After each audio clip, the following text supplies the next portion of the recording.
talking about anxiety, the one of the most common things, illnesses, problems, whatever you want to call it, whatever you want to label it as. In 2022, it will be the biggest epidemic in the whole world.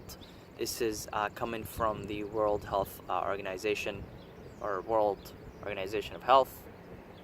Anyway, regardless, let's talk about anxiety. What's going on, guys? It's O from Mount Confidence, and let's get to it. Anxiety has been a huge part of my life. It continues to be a part of my life now, not a huge part anymore, because I've learned all these ways, all these things that I do myself that will not only get rid of an anxiety, but cause me to be like way too calm. That like my blood pressure was anywhere between 135 to 145 a few months back, and I'm a healthy guy, as you guys can see. Like I'm shredded. I'm healthy. I got healthy skin, healthy hair. I feel healthy. I eat healthy. So obviously it's like kind of weird, your blood pressure to be that high, and I'm only 23 years old. So my formula for anxiety, I'm going to share with you guys every little thing. I'm not going to talk about the science here. I'm going to talk about my experience and what has worked for me. So the very first thing that helped me to reduce my anxiety levels is yoga. Yoga is one of the best ways to get rid of your unpleasant anxiety. That's usually starts off, in the stomach for me, and then it builds up to my throat, and I feel like I'm choking, and I just want to run away. I just want to go away. I don't want to talk to anyone. I just want to freaking run away. Go to Mars, right? Yoga has been tremendously helpful. Every time I went for a yoga session and I was feeling anxious right after, I feel incredible. The second thing is meditating. Now, I didn't mention meditation before yoga just because meditation is one of those things where sometimes, man, it's hard to meditate. It's hard. Your anxiety is just way too built up for you to meditate. It's just from my own experience. Not to say that meditation is not great, because I think it's one thing that everyone needs and should do. But I understand that meditation could not work for you. Now, remember that there's different types of meditation.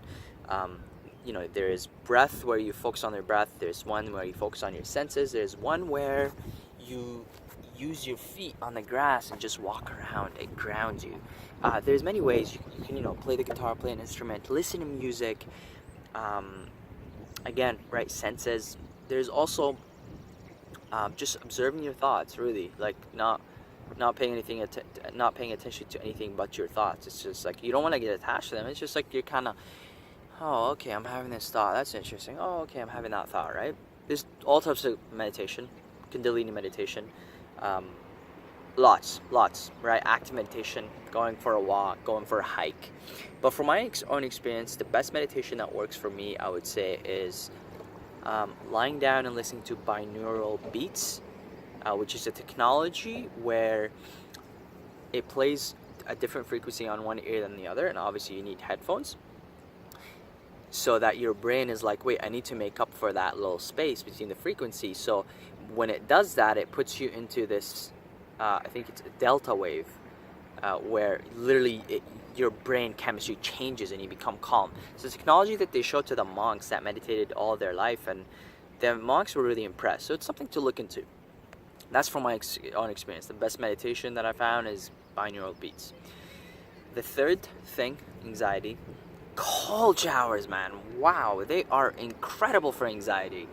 Like, I have seriously experienced a huge reduction in anxiety by just simply taking cold showers. Now, you don't have to stay in there for way too long.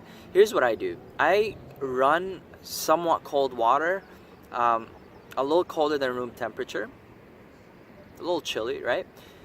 And I'm there for a few minutes, but then the last 30 seconds up to a minute, I go all out. Like, I make it so cold to the point where I start experiencing some brain freeze, and I experience some pain in my muscles because it gets really contracted, like it hurts because you're under that like really cold exposure. And that usually just, when I'm in there, I like release, I hyperventilate. Because there's not one chance on earth you're gonna have shallow breathing when you're in a very cold shower. Like, you're gonna hyperventilate. You're gonna have so much oxygen in there that your body has to shift from this anxious state to like, it's funny, the paradox of it, because when you're under that severe cold water, you think that you're gonna die. Your body thinks that it's gonna die, but then afterwards you have a release, and anxiety is just built up energy. Energy that's not distributed well, energy that's too much into your mind, overthinking. So the cold shower releases that and then distributes all the energy all around your body. You can't think about something bad in a cold shower. You're just here experiencing the cold. The other thing that really helped my anxiety was supplementing with ashwagandha. It's a herb, and I know I said I'm not going to talk about the science, but I really need to talk about the science here, because I think we're onto something. The West, that is. In the East, if you've been using ashwagandha for thousands of years, it's a herb, clean.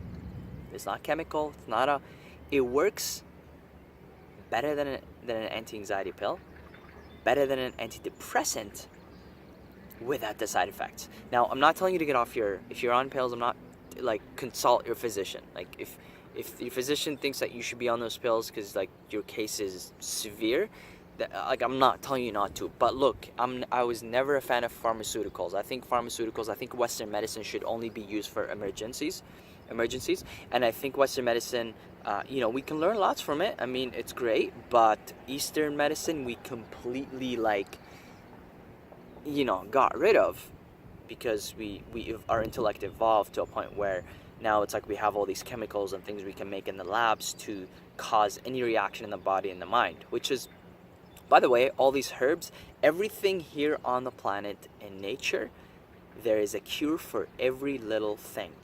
And all different religions will back me up on this one.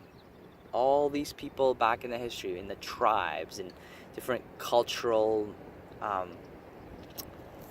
groups can vouch for that. There is a cure for everything on this planet. Some we don't know about, a lot we know about. So ashwagandha is a herb that they've done research on and apparently worked just as if it was an anti-anxiety pill and an antidepressant, without the side effects, without the brain fog, without the lower energy. If anything, my energy's been higher with ashwagandha. It's crazy. It really is. One of the best supplements I've ever taken, hands down. Like, I get into this state of mind where I'm just super calm and there's no overthinking anymore. It's almost weird. It's freaky. Like, I'm no longer overthinking, and it's like, I've lived my whole life overthinking, right? So definitely a supplement that I recommend for anxiety. Another thing for anxiety that really helped me out is walking.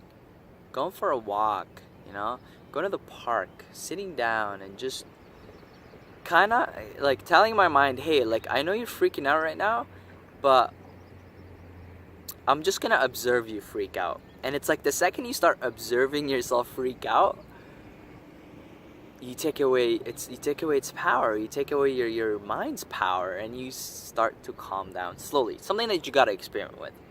The last thing that really helped me with anxiety is, which should have been number one, to be honest. I don't know why I'm saying it at the end. Probably because I just kind of put the camera on and rolled with it.